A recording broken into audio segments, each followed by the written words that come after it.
यदि तुम वही अर्जुन हो जिसे मैं वर्षों से जानता हूं, तो मुझे पूर्ण विश्वास है कि तुम अपना अधूरा द्वंद्व अवश्य पूरा करोगे।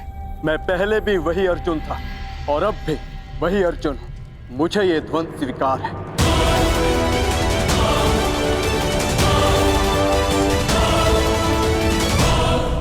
कोई द्वंद्व नहीं होगा।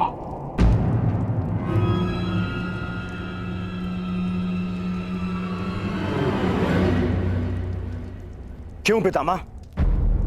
महामंत्री के अनुसार अर्जुन ने मुझे पराजित किया, परंतु वो स्वयं भी विजयी नहीं हुआ है। अगर वो सर्वश्रेष्ठ है तो उसे सिद्ध करना होगा।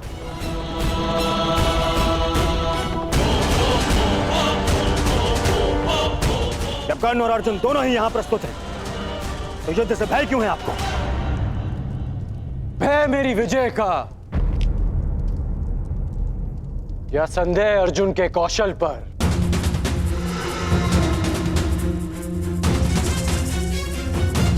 या अविश्वास आचार्य द्रोण की शिक्षा पर? सावधान कर्ण, मेरे गुरु के अपमान का दुस्साहस मत करना। आज्ञा दीजिए पितामह। आज संसार देखेगा आचार्य द्रोण द्वारा रचित अर्जुन नामक तट से टकराकर कर्ण नाम की लहर कैसे टूटती है। किस प्रकार मेरे में कर्ण के चुनौती के सूर्य को अस्त करते हैं। कर्ण ने हस्तिनापुर की न्याय और नीति पर प्रश्न उठाया है। आज इन्हें विश्वास हो जाएगा कि हस्तिनापुर में अब भी न्याय और नीति का शासन है।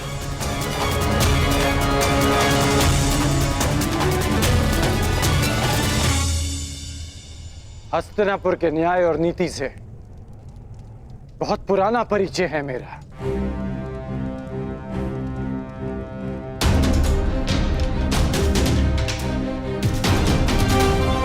परंतु मैं तुम्हारे कौशल का परिचय जानना चाहता हूं।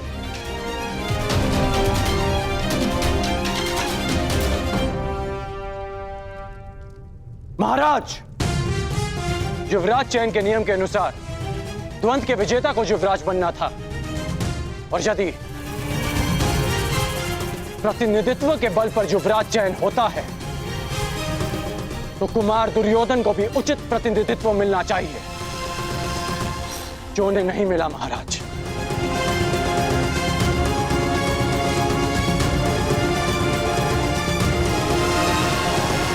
यदि अर्जुन कुमार युधिष्ठिर की ओर से द्वंद्व कर सकता है तो मैं भी कुमार दुर्योधन का प्रतिनिधित्व करूंगा।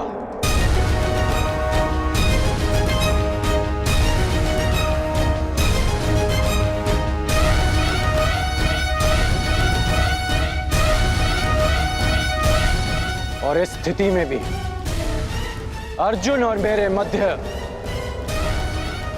द्वंद्व शेष है।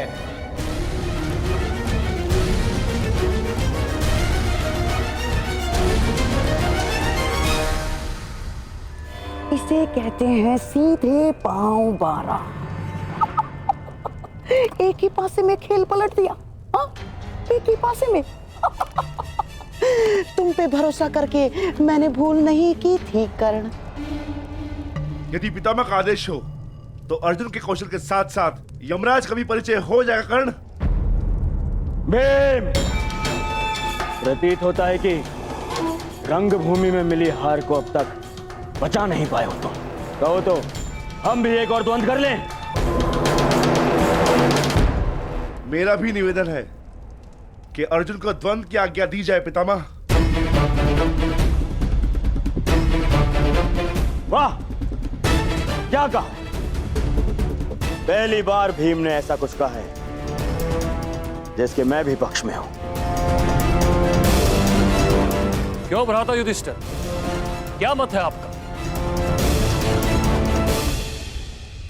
द्वंद्व के बुलावे से अर्जुन पीछे नहीं हटेगा, हमें भी स्वीकार है। स्वीकार है।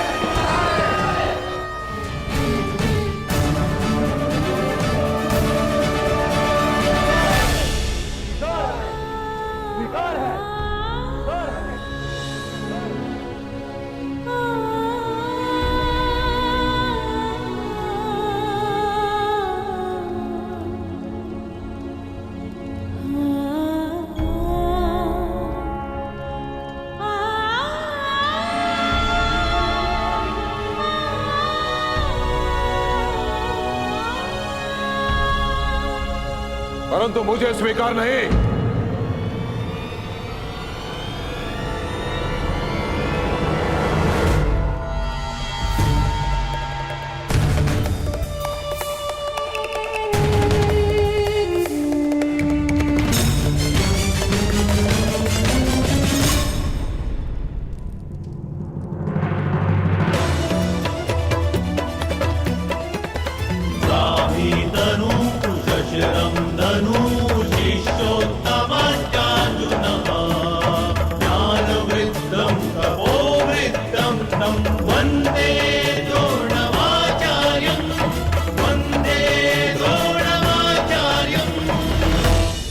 सभा में विलंब से आने के लिए क्षमा प्रार्थी हूं महाराज।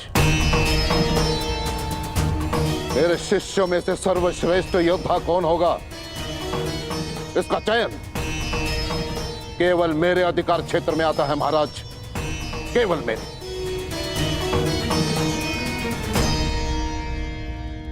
आपका तात्पर्य क्या है आचार्य? वही जो अंगराज कर्ण का है।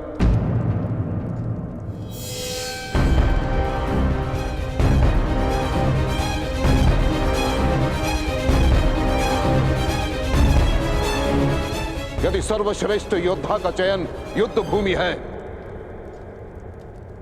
तो युद्ध भूमि मैं दूंगा।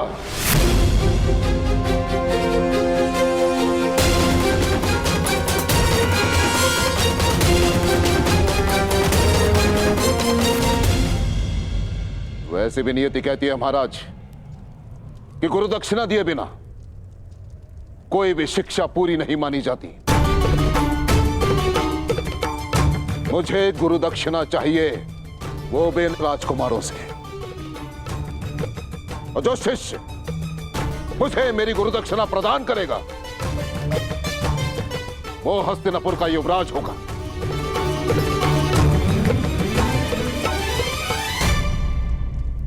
आचार्य, कहीं इस घृणा का अर्थ भी वही तो नहीं जिसके कारण एकलव्य का अंगूठा छीना था आपने? मुझे तो केवल शंका है कि ये परीक्षा भी उसी शिष्य के लिए तो नहीं जिसे आप सर्वश्रेष्ठ मान चुके हैं।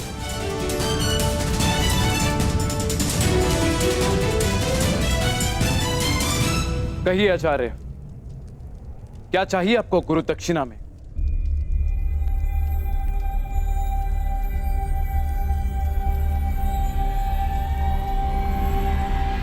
पांचाल नरेश द्रुपद।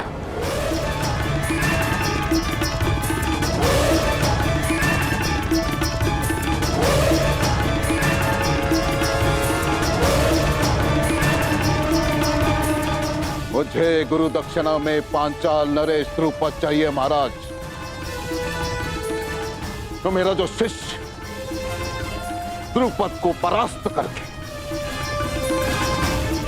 बंदी बनाकर मेरे समक्ष लेकर आएगा वही विजेता होगा और वही हस्तिनापुर का युवराज।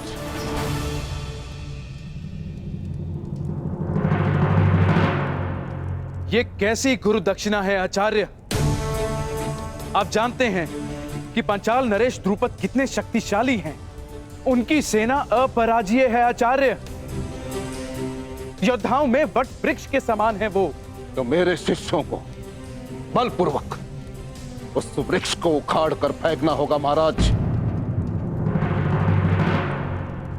अपने गदा के प्रहार से पांचाल के दुर्ग की नींव हिलानी होगी। अपने बाणों की वर्षा से पांचाल के आकाश को प्रकाशहीन करना होगा। हस्तिनापुर का युवराज केवल वही हो सकता है महाराज जिसके नाम से शत्रु कांपे, जिसके तेज मात्र से हस्तिनापुर को कोई चुनौती ना दे पाए, केवल वो। मैं अपने पुत्रों को मृत्यु के मुख में नहीं भेज सकता। ईश्वर ने मुझे नेत्र नहीं दिए हैं। अब आप चाहते हैं कि मैं अपने पुत्रों के मुख से स्वर भी ना सुन पाऊं? नहीं आचार्य, आप कुछ और गुरु दक्षिणा मांग लीजिए। मैं यहां व्यापार के लिए नहीं, प्रतिकार के लिए आया हूं महाराज। मुझे द्रुपद चाहिए या फिर और कुछ नहीं। और यदि हस्तिनापुर मुझे मेरी गुरु दक्षिणा नहीं दे सकती तो मैं कहीं और ढूंढूंगा उस सर्वश्रेष्ठ योद्धा को जो मेरी गुरु दक्षिणा मुझे प्रदान करे।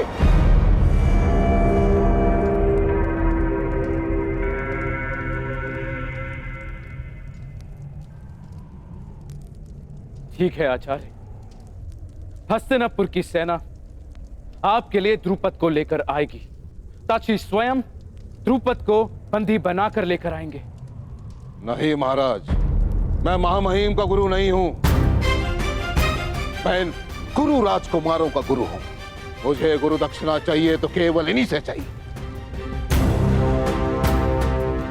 परंतु एक बात का स्मरण रहे महाराज, हस्तिनापुर का प्रारंभ केवल वही बन सकता है जो सिंह के साथ युद्ध करे। जिसे हस्तिनापुर के ध्वज में अपना नाम अंकित करना है उसे सर्वप्रथम पांचाल के ध्वज को झुकाना होगा।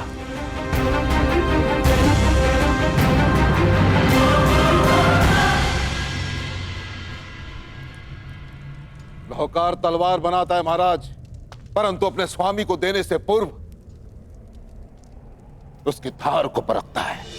परंतु मैंने उस धार को परखे बिना वो तलवार आपको सौंप दी, परंतु अब परख होगी महाराज। मैं देखना चाहता हूं कि मैंने शूरवीर योद्धा तैयार किए कि हस्तिनापुर में केवल अपना समय नष्ट किया है। क्या तुम 105 में से कोई है जो अपने गुरु के ऋण को चुका सके?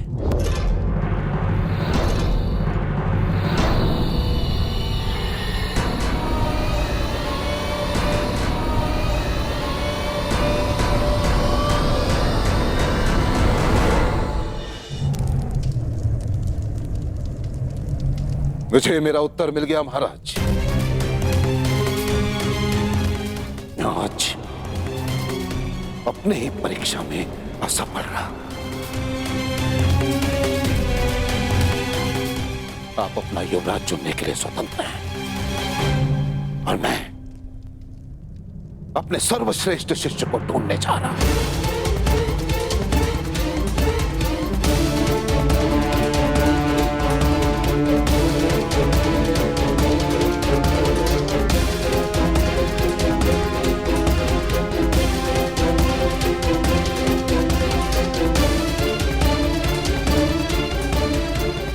गुरुदेव,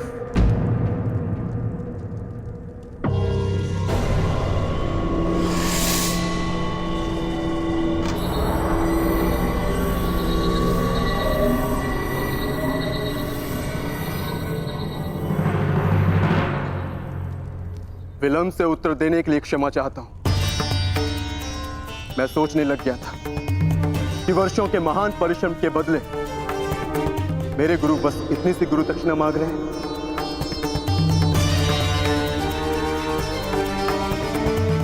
आपने संसार के सर्वश्रेष्ठ योद्धा तैयार किए हैं गुरुदेव, ये मैं सिद्ध करूंगा। मैं पांचाल नरेश को आपके समक्ष लेकर आऊंगा।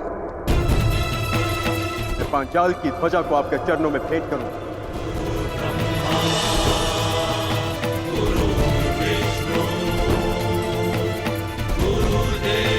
गुरु का स्थान ईश्वर से भी ऊंचा, इसीलिए शिष्य का कर्तव्य है कि गुरु की आज्ञा का प्राण देकर भी पालन करे। हमारे गुरु की कामना अधूरी रह जाए, यह हमारी गुरु दक्षिणा, यह हम कभी स्वीकार नहीं करेंगे। आपको आपकी गुरु दक्षिणा अवश्य मिलेगी गुरुदेव। हम पांचों कल ही पांचाल की ओर प्रस्थान करेंगे।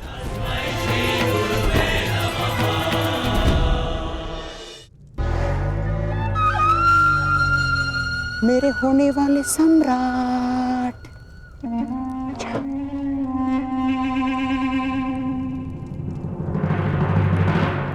हम भी जाएंगे।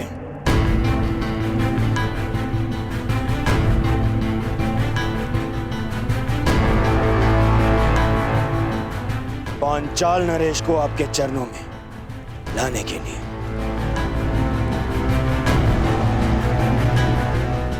और अब युवराज का चुनाव गुरु दक्षिणा ग्रहण के पश्चात ही होगा।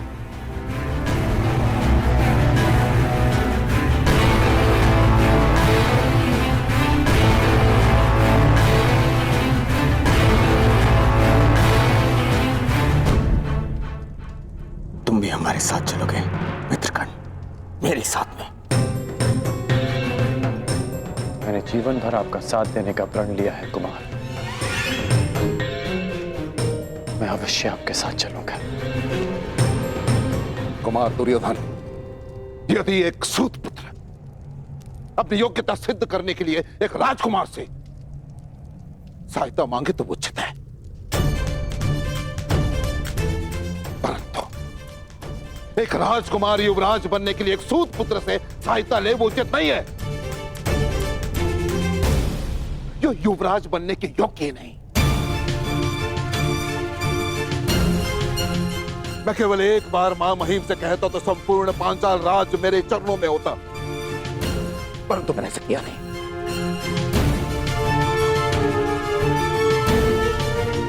क्योंकि एक योद्धा अपनी शक्ति से अधिकार पाता है, दान में प्रसाद नहीं।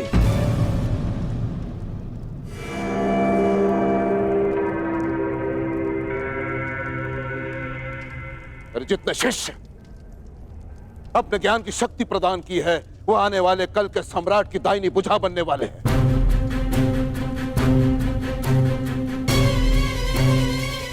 यदि इस भुजा को एक सूत पुत्र के बाहुबल की आवश्यकता पड़ जाए तो मुझे ग्लानि है कि तुम मेरे शिष्य हो।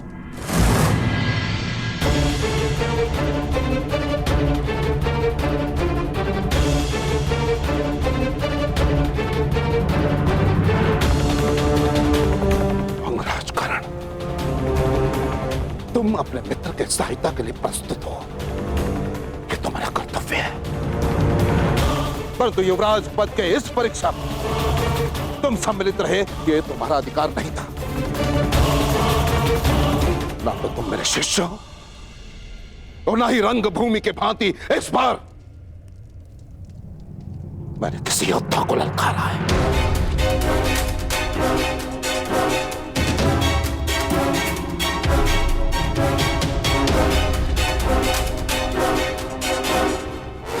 और यदि तुम भारी योद्धा के सहायता के बिना पांचाल नरेश द्रुपद का सामना नहीं कर सकते तो तुम्हें वहां जाने की आवश्यकता नहीं है।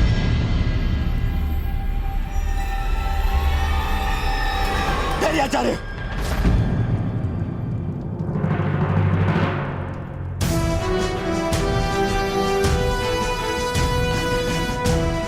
आपने ठीक कहा आचार्य। हाँ कर आचार्य, तुम ठीक कह रहे हैं। ये उनके शिष्यों की परीक्षा है, इसलिए मैं दुर्योधन अपने भाइयों के साथ में स्वयं अपने गुरु दक्षिणा का ऋण चुकाने अवश्य जाऊंगा। यदि ऐसा करते हुए मैं वीर गति को भी प्राप्त हुआ तो मेरा सौभाग्य होगा।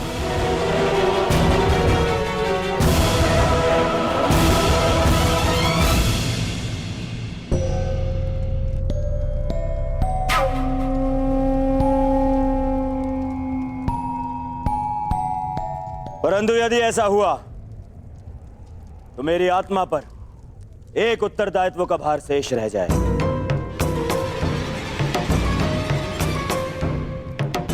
मैंने कर्ण को अंगराज घोषित किया, इसीलिए मेरा निवेदन है कि पांचाल पर आक्रमण से पूर्व मित्र कर्ण का राजाभिषेक कर दिया जाए।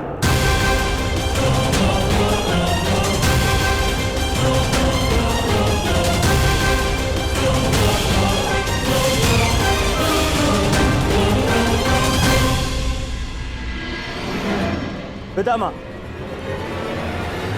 अंग देश पर आपने विजय प्राप्त की, उस पर आपका नियंत्रण है, इसलिए मैं आपसे निवेदन करूंगा, हमारे परायण से पूर्व आप स्वयं कर्ण का राज्याभिषेक करें।